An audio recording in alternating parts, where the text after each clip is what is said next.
It was well past midnight when I arrived at the isolated house, hidden deep within a forest of stark white birch trees.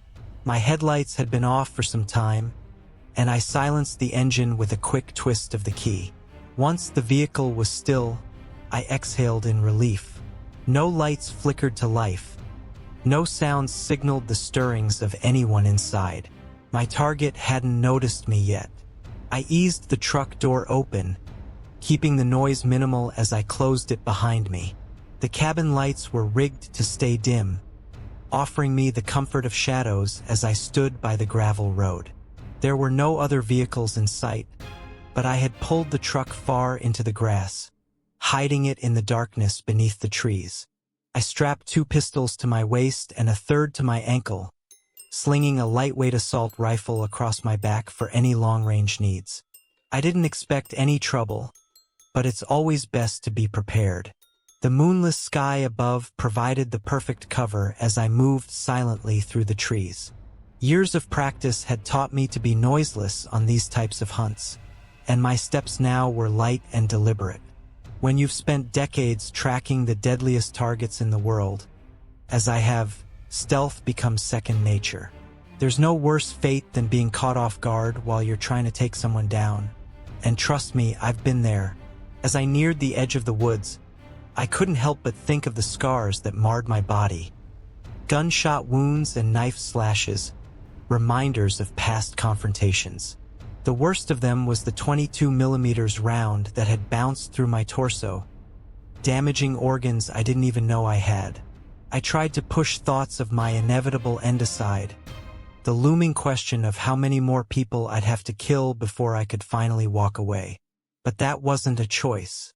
The people who employed me would never let me retire, not as long as I was capable of working and earning.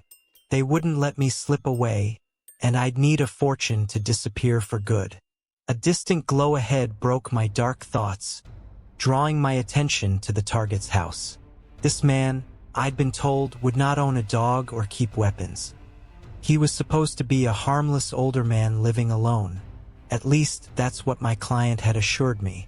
They'd insisted on sending money wirelessly and anonymously, never wanting to meet in person, paying a premium for the privilege. According to them, my target was an easy mark, a man who had no family and no protection, who would be asleep alone by the time I arrived. They promised it would be quick, easy money. My surveillance confirmed that the house was indeed empty, and the man was home and asleep, just as expected. I was about to reach for my lockpick kit when something made me try the doorknob instead. It turned quickly with a faint rustling noise. The man had clearly let his guard down, just as the client had said.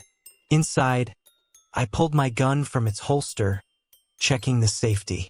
There was always one in the chamber, but something felt strange. The house was too quiet, too still. A cold sense of unease washed over me. The refrigerator was eerily silent, as though unplugged. Odd, considering it should have been running. Telling myself I was being paranoid, I pushed on, trying to focus on the task. I moved through the kitchen, its stale air pressing in on me, and past the dark living room to my right. Inside, a worn couch and recliner sat before a TV with bent rabbit ears on top. I continued into the bedroom, cautiously opening the door. What I saw on the bed, however, wasn't what I'd expected. A shape lay there, but it wasn't a person. I could see immediately that the chest didn't rise and fall with breath. The man was a mannequin, his skin pale and lifeless, staring up with a blank face. I froze, a cold shock running through me. I'd walked right into a trap. Over the years, I'd made plenty of enemies, but one of them had finally outsmarted me. Someone with the resources and knowledge to pull this off. My mind raced through possible culprits. Maybe the Somali warlord's brother? The mafia? But none of them seemed to fit. Then I heard it. A faint hissing sound from the vents, followed by a sharp chemical smell filling the air. I fought against it, trying to remain conscious, but the world around me began to spin.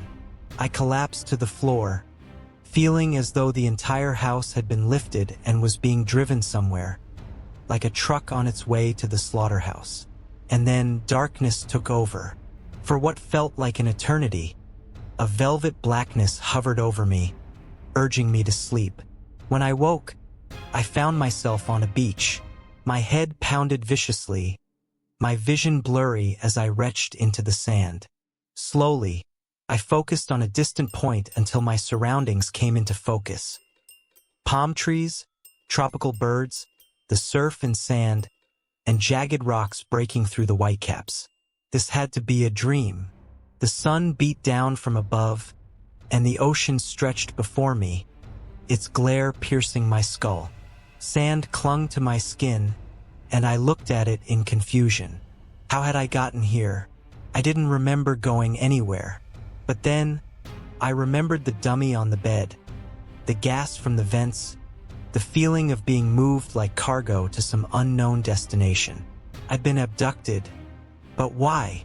I looked down at my feet, only to realize with a jolt of pain that the sand beneath me wasn't sand at all but finely crushed glass. My feet were bleeding, jagged shards embedded in my skin, a sharp sting shooting through every step. Involuntarily, I hissed in pain, pulling at the glass with trembling hands, only for the sharp shards to slice at my fingers as well. What is this place? I muttered to no one as I stumbled toward the trees, still dizzy from whatever drugs they'd pumped into me. And then, to my horror, a massive, semi-transparent dome appeared overhead, enclosing the island. A giant face filled the sky, blocking out the clouds and the sun. It was a man at least 1,000 feet tall, with gray hair and a kind smile. "Hello and welcome to the island," he said, his voice booming.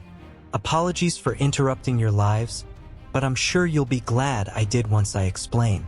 You've all been selected for a special event. Consider it the World Cup of Professional Killing, or, as I like to call it, the Deadliest game." The giant face in the sky paused for a moment as if waiting for a laugh after telling a joke. But the smile quickly faded, and the tone turned serious. "Each of you has been selected for your unique abilities. Your special skill is killing. There are 20 of you on this island. I've thoroughly researched your backgrounds and know that you're the absolute best at what you do. Taking lives, that was when the full gravity of the situation hit me. This lunatic had kidnapped a group of us and dropped us on a private island to play his twisted game. I scanned the surroundings, trying to spot someone else, but there was no sign of anyone. If I did find someone, I doubted they'd be friendly. After all, 20 killers had been dropped here, not ordinary people. The man had made that clear.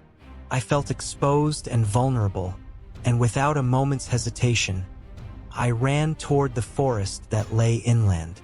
My feet were in agony with each step, the glass shards embedding deeper into my soles. Ahead, I could hear the sound of water running, and I moved toward it, hoping I could wash the glass out of my feet. "Jackson Triggs," the man's voice boomed overhead. The image in the sky shifted, revealing another man's face. A Navy SEAL Squad 6 commander, sniper, and close-quarters combat expert. He's my favorite to win. But be cautious. Others have placed bets against him. You never know when one of your rivals might get an unexpected advantage. I muttered to myself, is this some joke? Are we really playing the damn Hunger Games now? Benefactors? Rivals? I half expected to see someone like Jennifer Lawrence pop out and shoot me with a bow and arrow. The sky shifted again, showing a woman in military uniform, green beret, based on her attire. The voice from above began to detail her military experience and battle history. This was serious. These people weren't just participants. They were professionals, and I was in deep trouble. I couldn't shake the feeling that this was some bizarre scenario out of a bad YA novel. But the stakes were real. One by one, the voice described the rest of the contestants until it reached my name. When it came to me, the description was short and dismissive. It made me feel insignificant compared to my competition. I realized then that I was the underdog in this deadly game, and everyone else, if not all, would be betting against me. No gifts, no favors coming my way. There's only one rule for this game, the voice continued. The last person standing gets to leave. You'll also be handsomely rewarded. $100 million for your efforts. Enough to ensure you never have to work again. My legs froze. I had been walking deeper into the jungle, but those words made me stop dead in my tracks. $100 million? That was more than enough to make me reconsider everything. People like me often kill for much less than that. Oh, and there's one more thing. The voice continued, growing louder as though coming from every corner of the island. The borders of my playground will start shrinking in 1 hour. By how much? You'll see. But don't get caught on the wrong side of the fence, or you'll pay the price. Drones will deal with you armed with Sidewinder missiles. Have fun, everyone, and don't be late. I took off running, ignoring the pain in my feet as shards of glass cut more profoundly with each step. I had to move fast. Every step on a rock or branch sent fresh bolts of pain through my feet. A few times I tried to stop to remove the glass, but each attempt only worsened the pain. Finally, I heard the sound of a stream ahead. I rushed toward it, relief washing over me as I approached the water. I found a rock at the edge and carefully sat down, using the stream to clean the glass from my legs and feet. The water quickly turned pink, then red, as I saw countless tiny cuts left by the jagged pieces of glass embedded in my skin. The water seemed to cleanse the wounds, but each touch stung horribly. Then something caught my eye. A small box floating down the stream, drifting lazily over the rocks and tumbling down the little waterfalls. As it reached me, I bent down and picked it up. A tag was attached, reading, "Best wishes, your benefactor." I untied the red ribbon and slipped it into my pocket to avoid leaving any trace. Lifting the box lid, I found a few items. A knife in a leather sheath, a canteen, a roll of gauze, and a pair of running shoes, size 13.5 wide. Exactly my size. Out of the corner of my eye, something moved in the trees. It was a blue jay, but not just any bird. Its gaze was fixed on me, its eye too still, almost like a glass. It looked like a camera lens, and I could hear a faint whirring noise from its neck as it turned its head to observe me. Hunger Games, hell, I muttered, suddenly aware of the fact that I was being watched from every angle. It wasn't just a paranoid thought, this felt like a reality TV show. The camera-like blue jay and the things I'd seen so far confirmed it. This wasn't just some random abduction. It was a private game set up for the amusement of the wealthiest, most depraved people in the world. The voice from the sky echoed in my head again. "My money's on you, Mr. Triggs, but some others are betting against you. Watch your back." It hit me then. This was a sport, a deadly game, designed for the entertainment of the world's elite, a world championship of assassination. I was the underdog, and my survival depended on outsmarting everyone else while staying within the boundaries of the shrinking arena. With that thought in mind, I strapped the knife to my belt and continued deeper into the jungle, moving quickly and keeping low. The rules were clear now. Stay inside the shrinking zone, or drones will kill you. The entire island would become a battleground, and the last one alive would win the prize. As I made my way through the jungle, I caught a whisper coming from somewhere nearby. My hand shot to the knife, ready to defend myself. "Hold on, cowboy. Where'd you get that nasty-looking blade?" A scruffy-looking man dropped from a nearby tree branch, covered in mud, leaves, and twigs, making him nearly invisible until he spoke. He approached me cautiously, his hands raised in surrender. I know this is crazy. Kidnapped and told to kill each other? Rich people, man, what the hell? Even though he seemed harmless, I kept my guard up. $1 million is a lot of money, I said, my voice low. That kind of cash can make people do all kinds of stupid shit. Kill each other, for example. Trust me, I've seen it happen for less. He raised an eyebrow, a smirk tugging at the corner of his mouth. Wait, you're that contract killer. I saw your face up there. But hell, there are 20 of the worst killers on this planet. You kinda get lost in the mix. No offense. I'm sure you've been in plenty of action. How many bodies have you buried? I didn't answer. Instead, I kept walking toward the island's center, leaving him behind.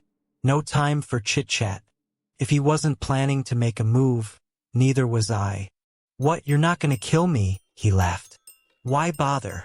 Someone else will take care of it. His voice trailed off, and I heard the rustling of clothes. He was reaching for something. Yeah, you're probably right, I muttered. There's a lot of stone-cold killers here. We'll all get our turn. But only one of us is getting out. I spun on my heel, knife in hand, pinched between my fingers. He squinted, aiming his gun at me. I already let the knife go, and it sailed through the air with precision, burying itself deep into his eye socket with a sickening thud. His eyes widened in surprise as the blade pierced his skull. He fell lifeless without firing a single shot. Too bad for him. No one wants to be the first to get voted off a reality show. It isn't very comfortable. I approached the body, grabbing the gun. A compact Glock 19 with a 33-round magazine. I yanked the knife from his skull with a grunt and wiped the blade clean on my pants. Well, boomed the voice of the sadistic host. And here we have our first encounter, folks. What a show. Congratulations to our underdog. I wasn't expecting that, honestly, but the game is just beginning. 19 remain. Good luck. It didn't fully sink in until a few moments later, how close I had come to dying. If I'd been even a split second slower, I'd be the one with a bullet in my skull. This wasn't just about outsmarting untrained victims. Now I was up against the best. Trained soldiers, commandos, and killers more dangerous than anything I had ever encountered. After rummaging through the man's pockets and finding nothing of value, I moved on. There was something ahead, what looked like a building in the distance. Dark clouds were rolling in, thunder rumbling as they approached. I decided it'd be best to find shelter there, but I knew others would have the same idea. I couldn't afford to take my chances. Time's up, the voice called out from the sky, echoing all around. Better hurry, folks. The boundaries are shrinking, and you don't want to be left outside in the rain. Trust me, it's a lot worse than you think. Raindrops began to splatter against my skin, burning as they hit. Each drop sizzled like acid, and I watched in horror as my flesh began to melt away in its wake. Acid rain. Classic, I muttered to myself. What a fucking sociopath. I sprinted harder, adrenaline surging as I got closer to the building. The structure loomed in the distance, a colossal tower that stretched up into the sky. At its core was a pillar supporting the upper floors, resembling a skyscraper you'd find in a metropolis, but it was out here on an island, looking entirely out of place. Suddenly, I heard the unmistakable sound of machine gun fire in the distance, coming from at least 2 or 3 sources. Then, a piercing boom rang out, followed by silence. A sniper had taken them out. Whoever it was, they were damn good. 18, 17, 16. Bravo, sir. Bravo. The host's voice cracked with excitement, and his glee was unmistakable. The acid rain intensified as I pushed through the forest, staying close to the trees.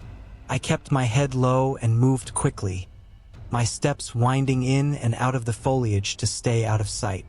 But the tower was still so far away.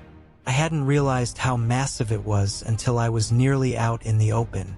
It felt like running toward a mountain rather than a building. Glancing behind, I saw the shrinking blue dome closing in, steadily enclosing the island. If I crossed that line, I'd be dead in an instant. Drones would target me, no questions asked. I needed to make it to the tower, but that wasn't my only concern. The sniper still had me in his sights, and the acid rain was eating away at my skin. I could feel my flesh beginning to melt, like wax dripping from a candle. My face must have looked just as grotesque. I wouldn't make it out of here looking like a human. A buzzing sound zipped past my ear, and I felt a sharp pain on my cheek as blood began to trickle down. Shit! The sniper! He's got me! I dove behind some thick foliage, using a tree as cover. My clothes sizzled and melted away, exposing my raw skin to the acidic rain. Another bullet struck the tree, just inches from where I hid, and I could hear the sniper's shot ring out from a distance. The delay in the sound told me he was positioned far away. I had a choice, run for it or stay put. But then I realized I didn't need to run. I just had to wait. The dome was closing in on the tower, and soon everyone, sniper included, would have to head that way. It was only a matter of time before the tower became the center of the island's deadly game. I stayed hidden, watching as the shots rang out. One by one, my competition fell, taken out by the sniper's precision. Whoever they were, they knew how to stay put and wait for the right moment. 15, 14, 13, 12, the voice of the host called out, each number a countdown to death. The dome's electric buzz grew louder as it closed in, inch by inch. I saw a man running toward me, but before he could get close, he was vaporized. A missile shot down from the sky, disintegrating him in an instant. 11, that was my limit. I surged to my feet and began sprinting, hearing the hum of the blue dome closing in behind me. The sniper, I realized, had abandoned his position and was now running alongside me, about 100 yards away. Both of us were racing for our lives, throwing wary glances at each other as we ran, sizing each other up. But there was no time for a confrontation. That blue dome was closing in fast. It was right behind me now, almost on my heels, as I pushed through the pain in my side. A cramp was building in my belly, threatening to stop me, but I forced myself to keep moving. I clenched my teeth, focusing on my feet, willing them to keep up the pace.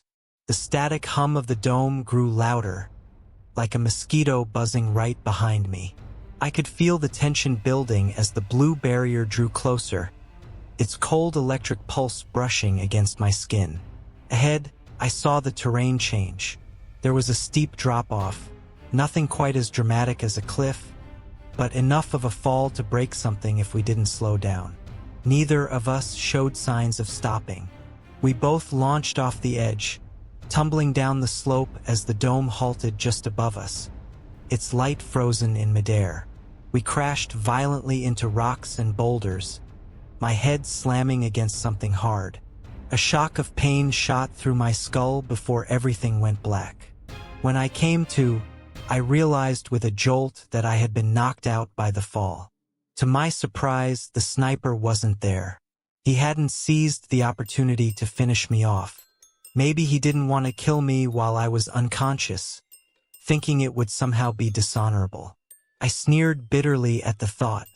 A man who could let an unconscious target live had honor? What a joke. The irony wasn't lost on me. I was here because I'd been willing to kill an older man in his sleep for money. I had done that countless times before. Now here I was, lying in a pit of self-reflection. Maybe it was time to retire. Perhaps I was losing what little humanity I had left. I pushed the thought aside as I struggled to my feet. There was no one around, and the blue dome had shrunk significantly.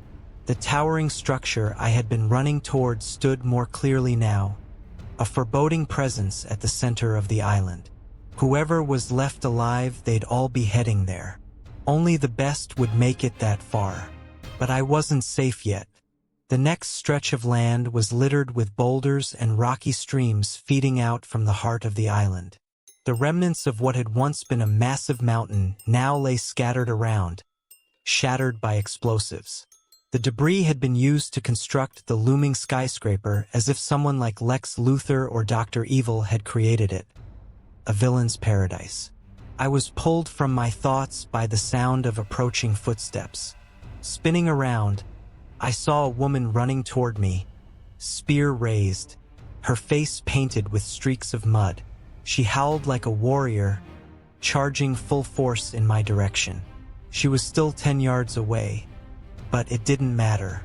I quickly drew my pistol, aiming at her face, ready to end it. But then, for some reason, I hesitated. Was it the sniper's actions earlier or something else? I couldn't explain it, but I paused. That brief moment of doubt was enough for her to throw her spear. It struck my pistol with precision, sending it flying from my hand and smashing into a rock nearby. My index finger was jammed in the trigger guard, and I felt it snap from the impact. Before I could react, she was on me. She punched me, her face twisted in rage, and in the blink of an eye, her legs were wrapped around my neck in a chokehold. Her thighs tightened, and I started to gasp, choking for air, struggling against the pressure. Everything began to blur as I lost consciousness. I could split it with you, I managed to gasp. The prize money, 50-50. She didn't seem convinced. Maybe it was because my face was already turning purple or because she had the upper hand. But in a surprising twist, I caught her off guard, maneuvering quickly to end up on top of her. My forearm pressed down on her neck, and I could hear her gasping for air, though her legs were still locked around my throat. It was then that I noticed something. I wasn't just fighting a deadly opponent. I was fighting a woman who, despite everything, had a strange beauty about her. Her black hair was flecked with dirt, and her lips were stained with blood. But there was a fierce determination in her eyes. 50 million's still a lot of money, she rasped, her grip loosening on my neck, though not wholly. Is that offer still on the table? 50-50, she asked, her voice shaky but still firm. I released the pressure on her neck, and she sucked in a desperate breath. Yeah, you've got it, I said, letting go completely. She did the same. Thanks, she muttered, her breath ragged. I'm Tia Traubel. It took me a moment to catch my breath, but when I did, I couldn't help but grin. Holy shit, Tia the Terrible? I'm a fan. Didn't you kill that Al-Qaeda general? The one from last year. She raised an eyebrow, surprised. You know about that? Damn. Nothing's classified anymore. Huh? If you know about it, imagine what they're going to do when they find out. Maybe I'm better off dead here. Hey, I've got sources better than most intelligence agencies. You're good, I said, smirking. She gave me a look. I'm just better. Cocky too. I see. Well, you don't get to be the #1 hitman in the world by being humble, I quipped. Doesn't exactly fly in this line of work. I helped her to her feet, and we both looked up at the towering skyscraper in the distance. 50-50, right? She asked, her voice tinged with uncertainty. 50-50, I said, though I was already planning how to make it to the top alone. The two of us walked for what seemed like ages, and the tower gradually grew closer. I could make out the details of the entrance. A massive door with arrows pointing toward it from every direction, like the flashy advertisement of a big sale. A trap if I'd ever seen one. Hurry up, children. Round 2 is almost over. The host's voice boomed from the sky, his smug face grinning down at us. Only 3 of you left. Get inside if you want to survive. We had heard several gunshots as we walked toward the tower, each one making us instinctively duck, though none of them were aimed at us.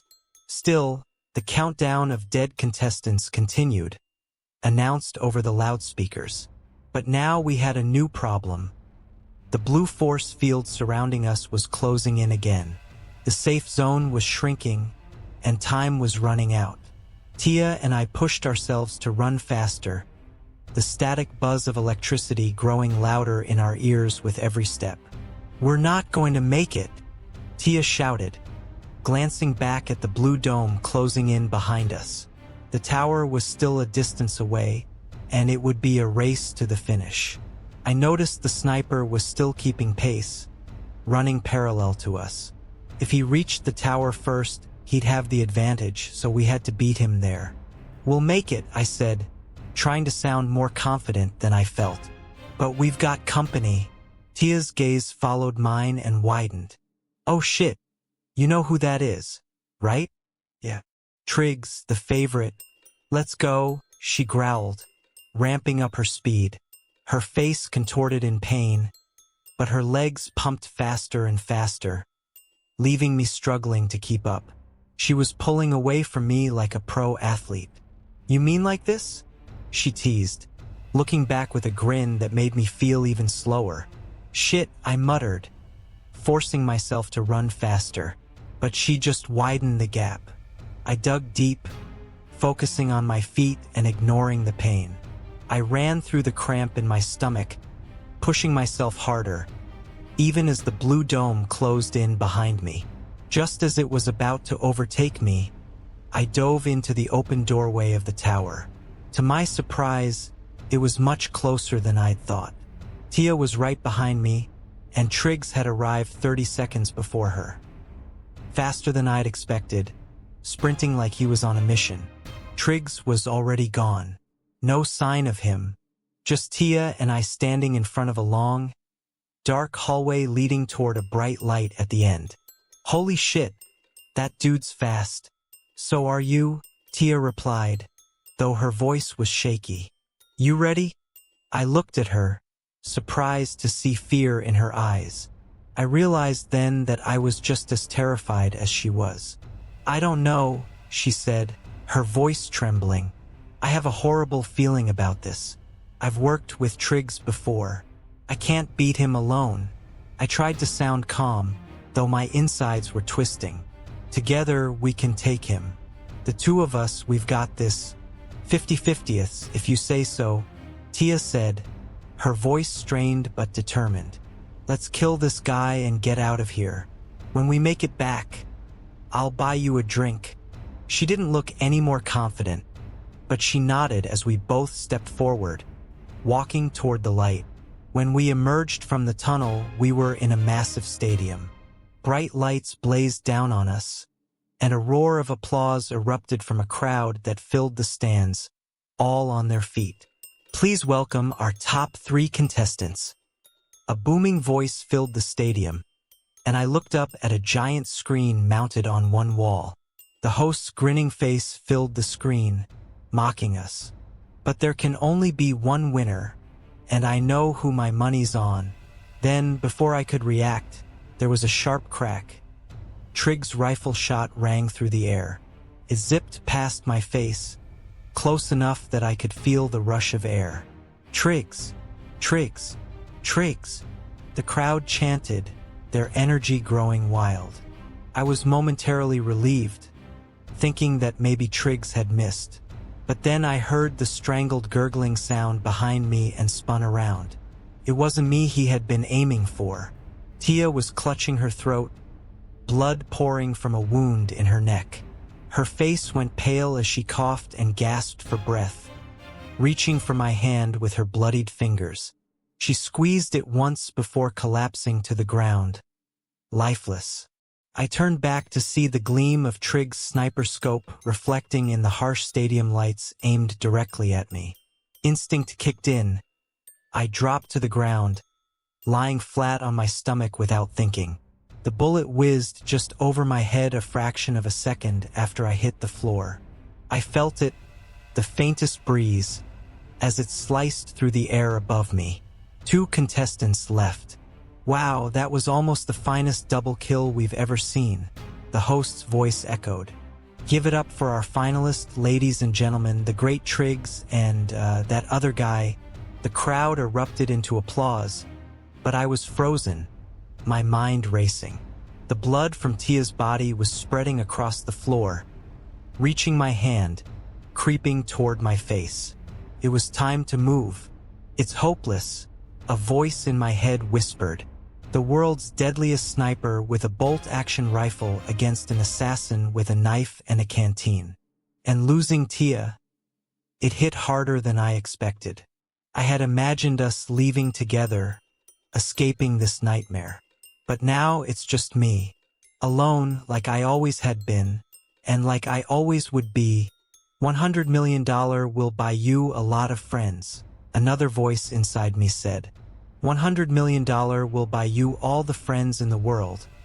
But they won't be real, the sensible voice countered. So what do we do?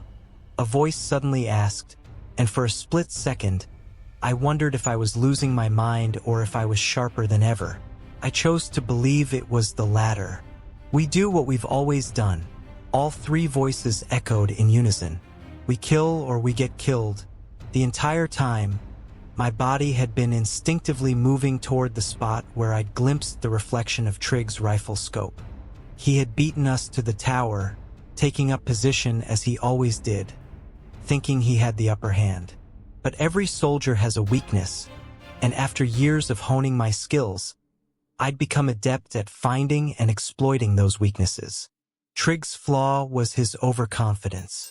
He was so sure of his superiority that he couldn't fathom anyone else beating him.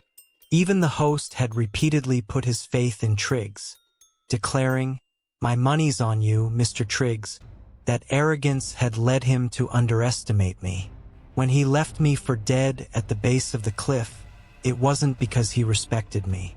It was because he thought I was beneath him, too weak to pose a threat. He wanted to save me for last, to showboat, and prove he could eliminate me at his leisure. Now, with $100 million at stake, Triggs had become so blinded by his greatness that, even after killing Tia and taking a shot at me, he stayed right where he was, convinced I wouldn't be able to find him. He'd gotten cocky, believing no one could touch him. That's when I moved in. I crept toward him, quiet as a predator stalking its prey, and slipped my knife under his chin just as he began to turn. It was too late for him. The blade cut deep, blood spraying onto his rifle, staining it red. They didn't call me the best assassin in the world for nothing. Triggs had seriously underestimated me. Ladies and gentlemen, we have a new champion. The host's voice boomed, but there was no applause, just stunned silence, followed by loud music and boos from the crowd.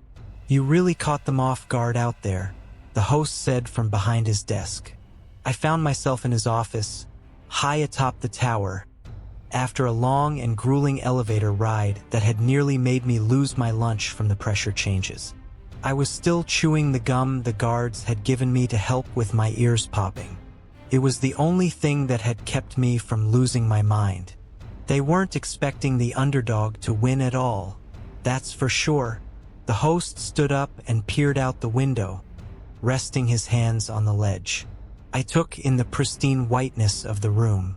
The view was breathtaking, overlooking the entire island. No more blue dome, just the wild jungle and serene beaches. Beyond that, I spotted a massive yacht heading toward a dock. I knew you were going to win from the start, he said, his voice casual, as if everything were predestined. That's why I placed my bet on you. I blinked, thrown off guard. But you said you were betting on Triggs. He turned and smiled at me, a smirk that made my skin crawl. Triggs was getting too cocky. He thought he was untouchable. That's when someone like you always comes along to knock him off his pedestal. So you gave me the knife? Yes, I'm the one who gave you the knife, the bandages, the canteen, and the shoes. I'm your benefactor. Why not give me a gun and some body armor, jackass? I knew you'd perform better if you were underestimated, he said, his voice dripping with arrogance. I've been watching you for a long time. I know you better than you know yourself. His words made my blood boil. I stood up, driven by an uncontrollable urge to prove him wrong.